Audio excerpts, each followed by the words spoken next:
fais le show, quand je fais le choquer. Belle dame,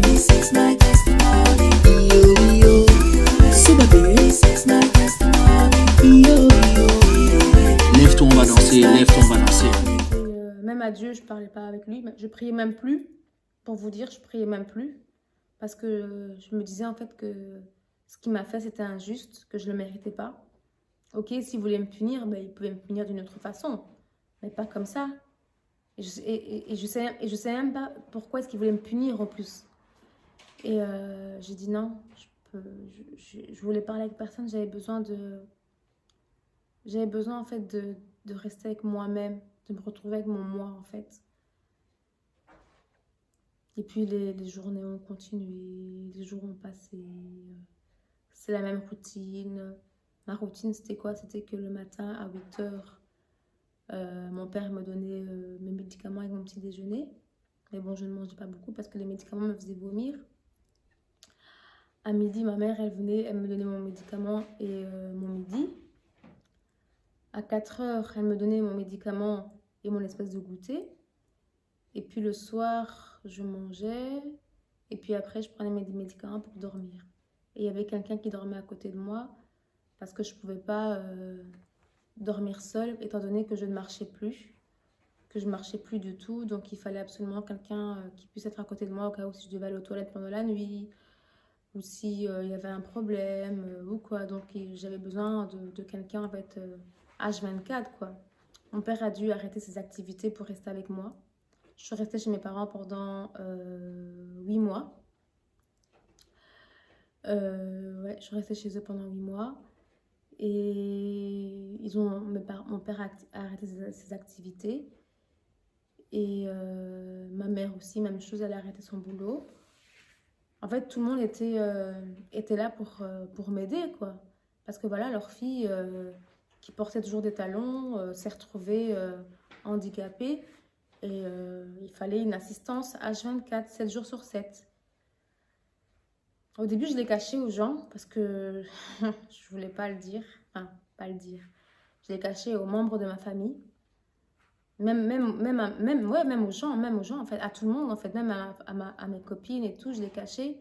Parce que déjà, moi-même, je n'arrivais pas à le supporter. Alors, si je devais le dire à mes copines, je ne sais pas comment est-ce que elle l'aurait pris en fait. Elle l'aurait prise. Je ne sais vraiment pas comment elle l'aurait prise. Et c'était dur pour moi d'en parler. Et quand je voyais des gens, j'avais pas envie qu'on me répète, oui, voilà, Grâce, tu ne marches plus. Oh, ça va aller, t'inquiète pas, Dieu fera, blablabla. Non, cette phrase-là, je n'avais pas besoin de l'entendre. Ce que j'avais besoin, c'était de parler d'autre chose, en fait, de parler d'autre chose. Et c'est ce que mon chéri faisait. Mon chéri, quand il venait me voir, eh ben, il parlait même pas de que oui, ça va, même pas, on parlait d'autre chose. Et ça me faisait du bien et je commençais à m'ouvrir, en fait. Parce qu'au début, c'était toujours ça va, ton pied, ça va, t'inquiète pas, tu vas marcher, blablabla. Et à un moment, j'ai dit voilà, s'il vous plaît, ne me parlez plus de ça parce que je ne le supportais pas. Et donc, mon chéri me parlait d'autre chose. Et puis après, il coachait mes parents avec mes frères et sœurs en disant non, il faut parler d'elle, faut lui faire changer les idées, lui parler d'autre chose et tout ça. Et donc, on parlait d'autre chose et tout. Et là, vraiment, j'ai vu en vérité que non. Ma famille, ils ont changé, quoi. Je dis, oh, c'est quoi cet esprit-là? Qu'est-ce qui s'est passé, là? Ils sont là, ils me parlent de... ils me parlent de, ouais, on va aller au match de football. Ouais, on va aller... Je fais, gars, moi, je regarde le foot. Enfin, c'était grave, quoi. Ma soeur, elle me parle de make-up et tout ça. Elle me dit, ouais, Yaya, viens, je vais te faire les cheveux et tout. Mais c'était vraiment autre chose. En fait, l'atmosphère avait tellement changé en si peu de temps. Je me suis dit, oh... Et là, j'aimais bien en fait. J'étais peut-être infirme, mais j'aimais bien parce qu'on parlait d'autre chose. Et qu'est-ce qui s'est passé? Il y avait le cousin de mon chéri qui devait se marier à Paris. Et on devait aller, mais c'était prévu depuis longtemps en fait. On devait aller et tout ça. Et mon chéri, il me dit, ouais, il y a le cousin il y a mon cousin qui va se marier, tu te rappelles? Je dis oui, je me rappelle. Après, il me regarde en mode, tu vas m'accompagner. Et je le regarde. Je le regarde. Je dis, gars, est-ce que tu m'as vu? Gars, est-ce que t'as ligne bien? Je dis, gars, est-ce que tu m'as vu là? Non, non, attends. Est-ce que tu veux qu'on rebobine la chose ou quoi? Est-ce que tu m'as vu? Moi, grâce là, j'ai pas mes talons. Tu veux que j'aille? Je dis, papa, pardon, s'il te plaît, laisse-moi hors de ça, s'il te plaît. Et je dis, non, je vais pas partir. Il m'a dit, non, s'il te plaît, je dis, je vais pas partir. J'ai dit, oublie. J'ai dit, oublie. Attendez, s'il vous plaît. Le cousin de ton fiancé se marie. Mais toi, tu es infirme. Et en plus, il n'y a pas longtemps, tu es jeune infirme. Tu marchais avant, tu es jeune infirme. Et tu vas aller au mariage du cousin de ton fiancé. Pour que la belle famille dise quoi? Sachant que, il y a 2 mois, vous êtes fiancés. Moi, là, hors de question. Il était hors de question. Parce que tu connais comment sont les belles familles, ça parle. En plus, dans ma tête, c'est comme ça, tu vois. Ma tante, elle arrive. Parce que mes parents avaient entendu, mes soeurs et tout avaient entendu. Ouais, grâce, elle part à Paris, blablabla. Ma tante, elle arrive, elle me coach. Elle me dit, hé, stop. Au coquin d'été. Oh, il était ma belle famille, m'deng bazali. Oui, tu as se fiancer, c'est quoi? Tu veux aller au mariage. En plus, ils t'ont jamais vu. Reste là.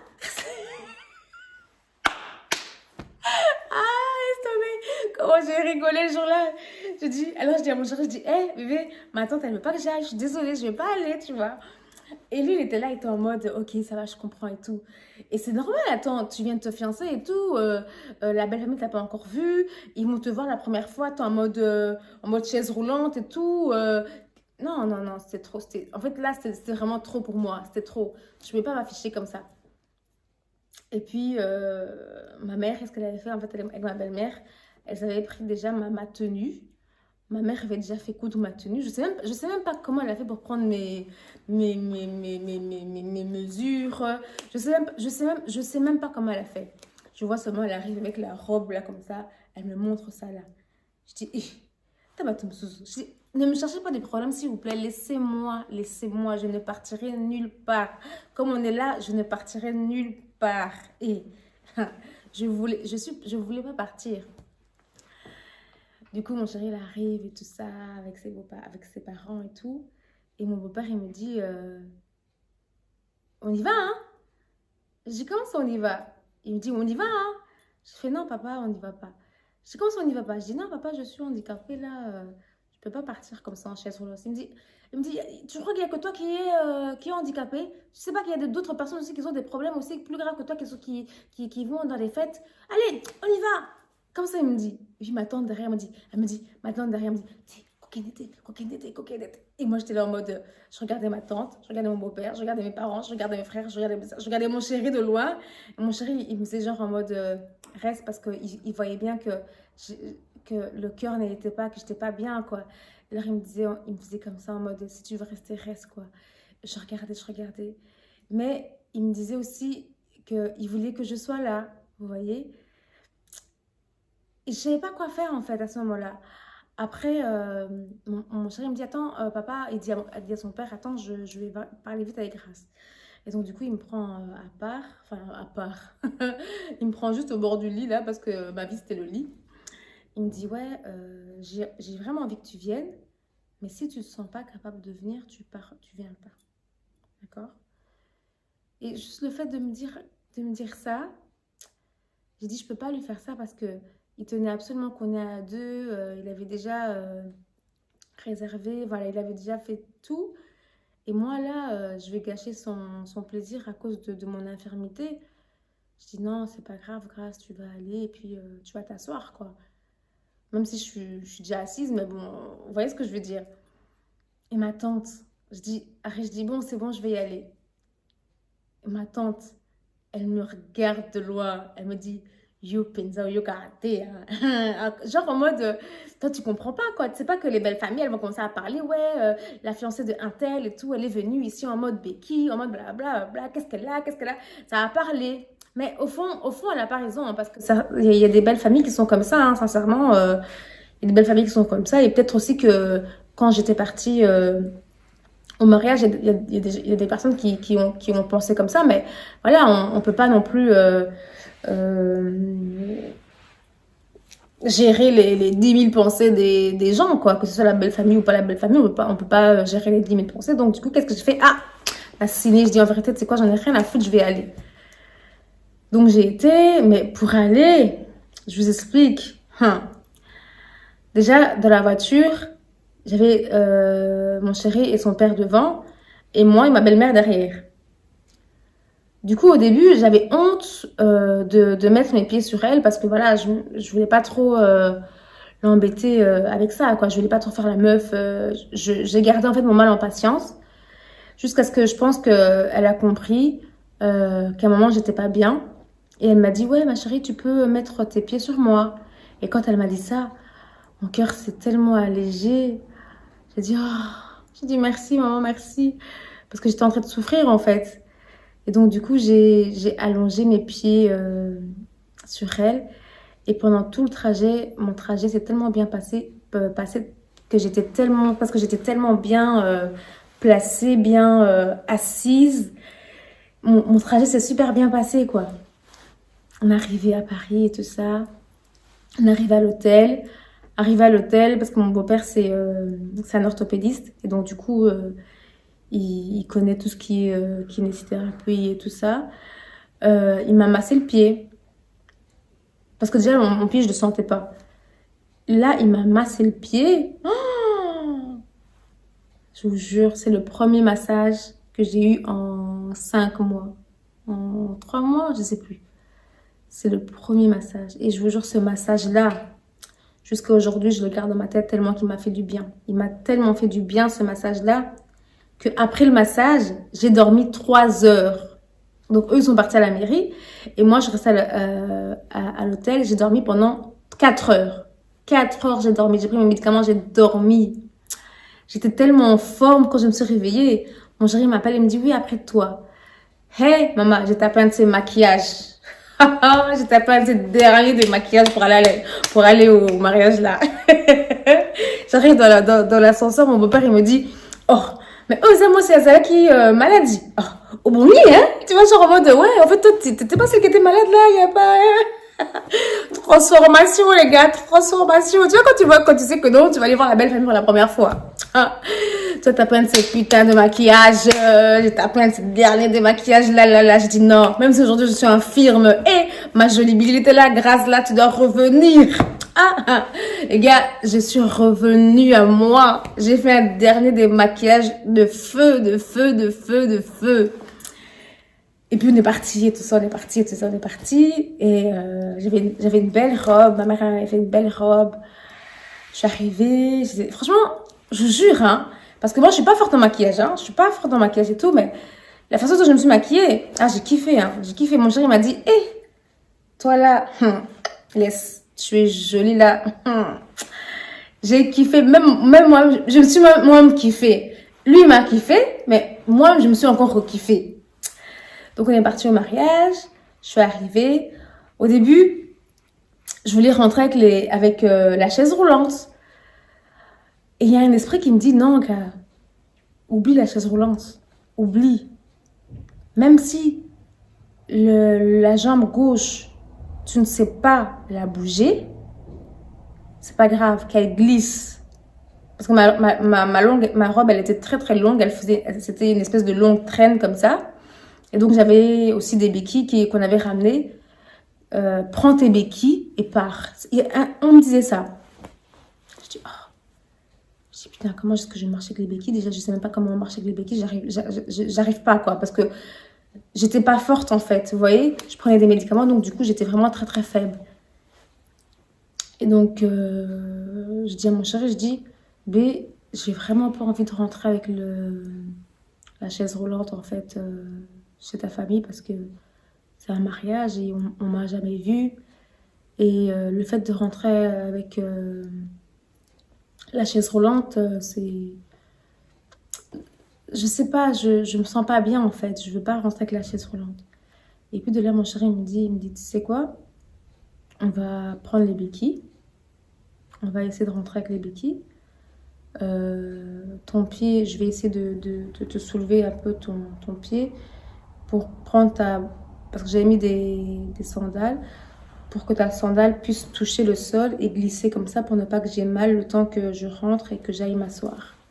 Je dis ok. Et puis il me dit voilà, je serai à côté de toi, donc t'inquiète pas, si tu vois que tu ne vas pas bien, ben, tu me dis directement et puis je te rattrape. Je dis ok. Donc, on est arrivé au moment de rentrer. Et quand on est arrivé, mon chéri et moi, on est arrivé. Déjà, il y avait un long tapis rouge et tout ça pour les mariés. C'était vraiment très, très magnifique. Et dès qu'on arrive, on voit Sonny... Enfin, on voit mon chéri et tout. Et tout le monde avait déjà cramé que voilà, que j'étais sa femme, quoi. Et tout le monde était là en mode... Waouh, waouh, waouh. Ils me regardaient tous. Et moi, j'étais un peu gênée parce que j'avais les béquilles. Et j'étais vraiment... Franchement... Pour, pour la première, pour avoir vu ma belle famille dans cet état, j'étais vraiment pas bien parce que c'est trop bizarre pour moi. C'était la première fois déjà que ça m'arrivait. Et c'est tellement bizarre dans le sens où je sais pas en fait comment, je sais pas comment je devais gérer ça, quoi. J'ai débarqué là, tout le monde me regardait, j'avais les béquilles, donc je ne savais pas ce que A disait, ce que Y disait. Sûrement ils disaient ouais, qu'est-ce qu'elle a eu et tout ça, tout le monde voulait se poser la question et tout. J'étais pas bien, moi ce que je voulais, c'était simplement m'asseoir, c'est tout. C'était vraiment ça que je voulais, j'avais juste besoin de m'asseoir et rien d'autre. C'est juste ça. Donc du coup, on a commencé à marcher. Mais le problème, c'est que quand on commençait à marcher, il y avait leur famille qui venait vers nous pour nous dire bonjour. Et dans ma tête, je me disais, oh là là, Seigneur, s'ils savaient, c'est pas que j'ai pas envie de leur dire bonjour, mais c'est que je suis en train de souffrir, j'ai juste besoin de m'asseoir. Et donc du coup, je vais faire le faux sourire là. Tu vois, le sourire là, je le faisais parce que j'avais mal, mais je faisais ça en fait. Et parce que je vous le dis pas, moi-même, je sais même pas où est venue cette force. Vous voyez, cette force est venue. Je sais même pas comment est-ce qu'elle a fait pour venir, cette force. Je suis restée forte, il venait, je faisais le sourire avec un bisou. Mais c'était pas le sourire hypocrite, c'était le sourire où t'as mal, t'as besoin de t'asseoir, mais tu dois sourire. Enfin, je sais pas comment vous expliquer pour ne... Non, c'était chaud. Jusqu'à ce que, voilà, ceux qui sont venus me dire bonjour, ben, viennent me dire bonjour. Et puis après, je me suis assise. Et quand je me suis assise, oh, comment ça m'a fait du bien. Oh, je me suis assise et directement, mon chéri a pris mes jambes et il les a posées sur ses genoux. Et là, je vous jure, j'avais l'impression d'être au lit. Et après, le mariage s'est super bien passé. Les mariés étaient beaux, franchement. On a passé un merveilleux moment. Et moi, je suis sur ma chaise, en train de danser sur ma chaise, pendant que tout le monde est sur la piste et tout. C'était vraiment mignon. Et puis parce que moi, je suis de base une fille vraiment très fêtarde hein, quand il y a des fêtes et tout. Mais là, déjà, les mariés sont arrivés en retard. Ils sont arrivés à 1h30 comme ça. Donc, et nous, on est arrivés à 22h. Donc, du coup, pendant 2h30, j'ai dû attendre assise. Déjà que j'avais déjà mal, mais bon, ça allait. Et quand les mariés sont rentrés, et puis vers 2h du matin, moi, le corps ne suivait plus. Le corps me faisait tellement mal. J'ai dit à mon chéri que j'ai dit, voilà, je peux plus. Je peux plus, je dois vraiment rentrer parce que là, vraiment, je me sens pas bien. Et je voyais bien qu'il voulait pas rentrer. Donc, qu'est-ce que je lui ai dit? Je lui ai dit, non, voilà, tu sais quoi? Laisse-moi dans la voiture. Je vais me mettre dans la voiture. Je vais me reposer. Comme ça, toi, tu passes un peu de moment avec ta famille.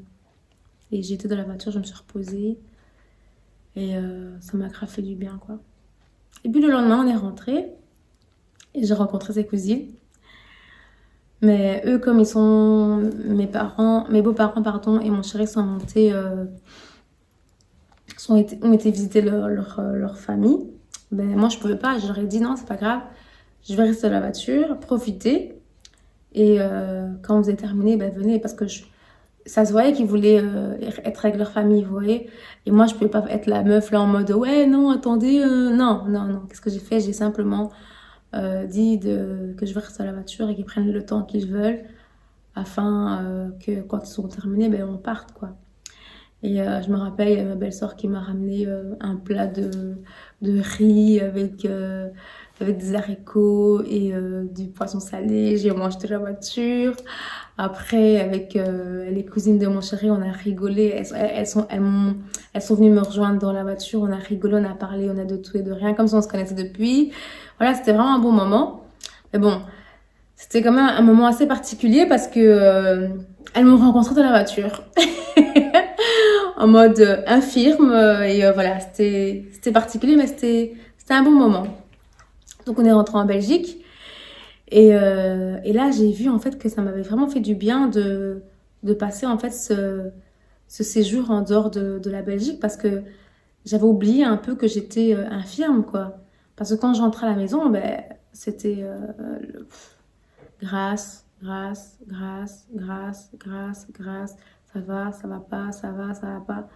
Toujours des questions qui tournaient toujours autour de ma jambe, ou bien de mon infirmité. Et à un moment, j'étais vraiment fatiguée. Et puis tout d'un coup, j'ai commencé un peu à m'ouvrir. Parce que le fait d'avoir passé ce séjour à Paris, ben, ça m'avait fait du bien. Et je me suis retrouvée en fait. Je me suis un peu retrouvée. Et aussi, bah, avec les échanges qu'on a fait avec les cousines de mon chéri, on a rigolé et tout. Je me suis retrouvée. Et puis quand je suis rentrée en Belgique, je me suis dit, en vérité, pourquoi est-ce que tu vas continuer à ne pas parler aux gens? Pourquoi est-ce que tu vas continuer à t'enfermer? Pourquoi est-ce que tu vas continuer à en vouloir à Dieu? Pourquoi? Pourquoi en fait? Et j'ai eu beaucoup de questions qui ont tourné et je ne savais plus quoi répondre et j'ai dit simplement au Seigneur, je ne sais pas pourquoi est-ce que tu as fait ça. Et franchement, je t'en veux beaucoup. Je t'en veux beaucoup, je t'en veux beaucoup. Parce que depuis que je me suis fait opérer, je n'ai même pas prié. Je n'ai même pas dit merci pour la journée. Or que moi, quand je me réveille, je dis directement, Père, merci pour la journée, quoi. Merci pour le réveil. Il n'y avait jamais un jour où je pouvais manquer la prière.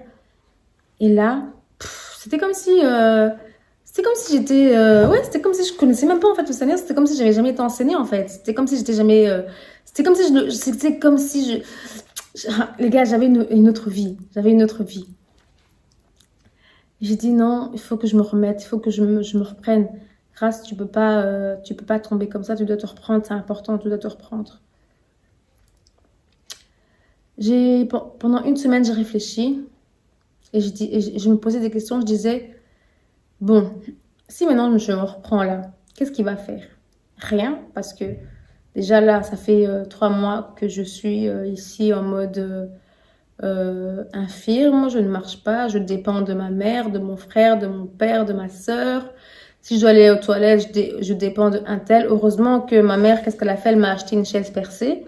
Donc du coup, je pouvais genre me lever comme ça et pousser mes fesses et glisser mes fesses jusqu'à la chaise percée pour aller aux toilettes. Parce qu'avant, quand ma mère m'avait pas acheté la chaise percée, donc du coup, on devait m'essuyer, quoi. Donc j'avais ma soeur qui m'essuyait le pet, j'avais ma petite soeur qui m'essuyait le pet, j'avais mon père qui m'essuyait le pet, j'avais ma mère qui m'essuyait le pet, j'avais mon chéri qui m'essuyait le pet, j'avais en fait ma famille qui m'essuyait le pet, quoi.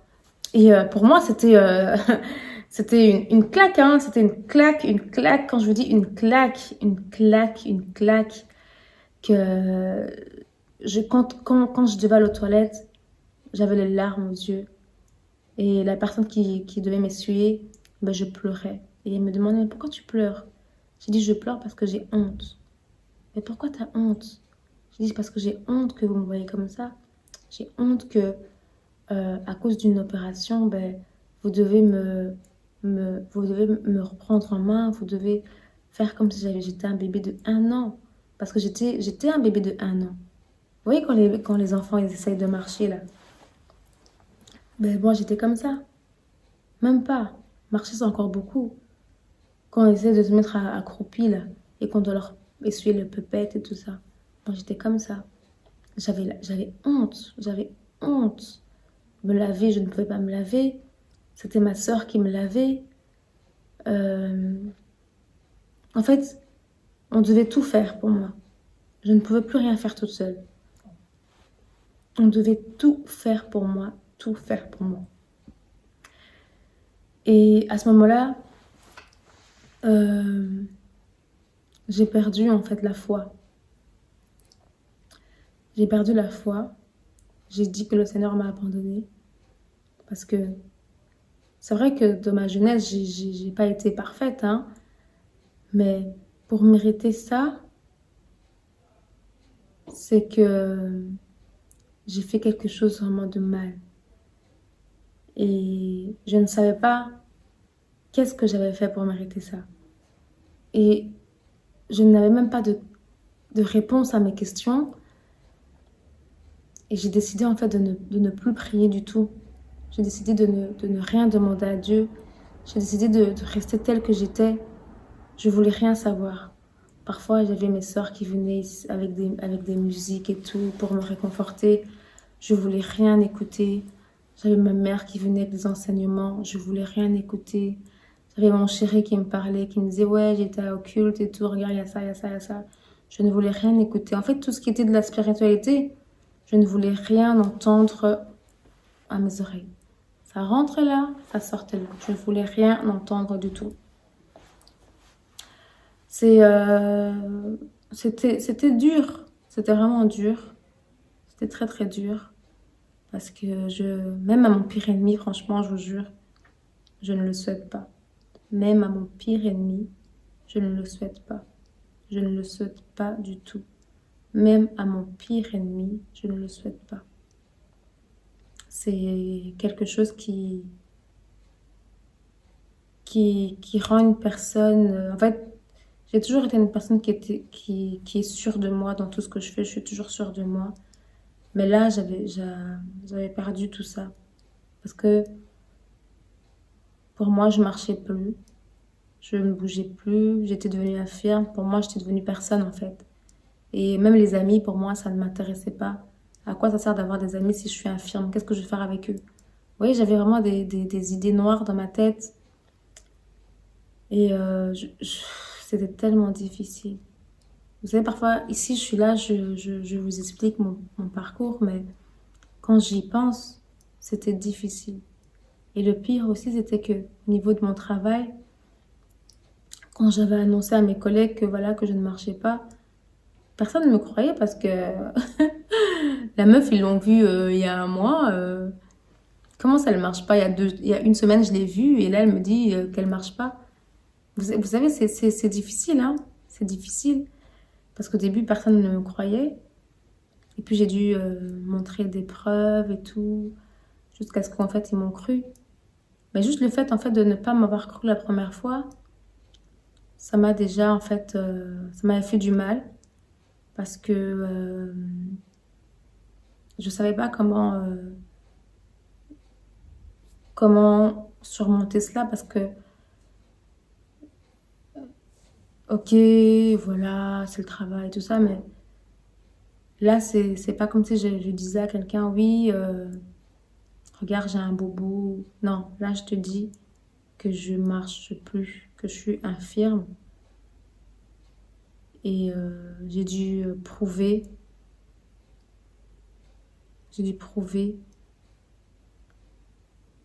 que je ne marchais pas pour qu'on puisse me croire. Et c'était très, très, très dur. Ce qui a fait que j'ai posé 5 mois de maladie. Parce qu'avec les médicaments et tout, c'était impossible pour moi de travailler. Je prenais trop de médicaments que mon cerveau ne suivait plus du tout. Et puis, quand j'allais beaucoup mieux, parce que je voyais que je tombais en dépression, Et je voulais pas tomber en dépression parce que j'étais déjà tombée très bas. Et si je tombais encore, je savais pas comment j'allais faire pour me relever. Alors j'ai décidé de reprendre le travail. J'ai repris le travail à mi-temps, le temps que j'aille mieux. Mais déjà, quand j'ai repris le travail, c'était difficile parce que t'avais les médicaments et puis tu devais gérer ta journée. Et j'avais parfois les médicaments qui m'endormaient. Et donc parfois, ma mère, elle était là à côté de moi. Elle venait me taper comme ça pour que je puisse être réveillée. Ouais, c'était chaud. Même une fois où je n'arrivais pas. J'ai appelé ma collègue, j'ai dit à ma collègue, je n'arrive pas. Et franchement, que le Seigneur se souvienne de elle, elle m'a dit, repose-toi. Elle m'a dit, repose-toi parce qu'au son de ta voix, ça s'entend, elle m'a dit, repose-toi. Et elle a travaillé pour moi, vous voyez. Normalement, je ne peux pas le dire, mais bon, en pensant à ça, j'étais obligée parce que c'était dur. Le travail, les médicaments, c'était tellement dur. C'était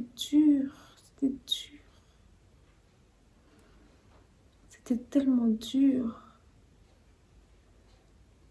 Je sais même pas comment j'ai fait en fait. Je sais même pas comment j'ai fait. Et j'ai travaillé.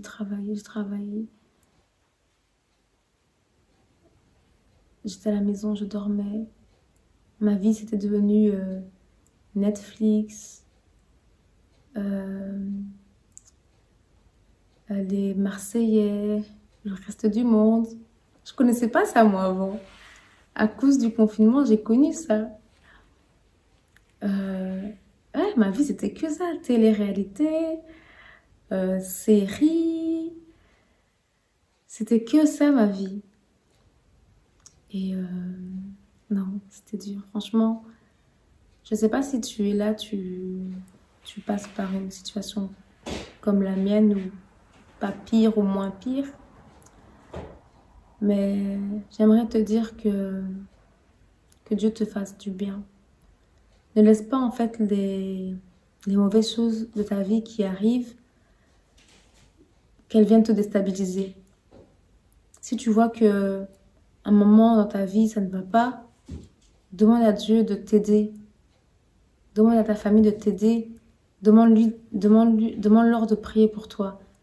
Ne te laisse pas aller comme moi je l'ai fait. Moi je me suis laissée aller. Je ne voulais écouter aucune prière de mes parents, de ma famille, de personne. Et c'est ça qui a fait que pendant quelques mois, Mais ne te laisse pas aller comme moi, je me suis laissée aller. Si tu es une personne qui prie, demande à Dieu de toujours allumer la flamme qui est dans ton cœur par rapport à ta foi. De garder ta foi, de la garder. Parce que la foi, c'est vraiment celle qui sauve en fait. Si moi, grâce, je n'avais pas la foi, je ne serais pas là en train de vous parler. Parce qu'au moment où quand j'étais malade, je n'avais pas la foi. Et je voulais rien entendre. Et c'est vraiment la foi qui m'a aidée. Voilà. Je crois que c'est bon pour aujourd'hui. Parce que j'ai trop d'émotions là, donc c'est parfois dur de revenir sur mon histoire. Mon histoire n'est pas terminée. En tout cas, si tu veux écouter la deuxième partie, n'hésite pas à t'abonner, à liker, à partager, à me suivre sur tous mes réseaux. Et à très bientôt. Un gros bisou, ma team GMK. Moi.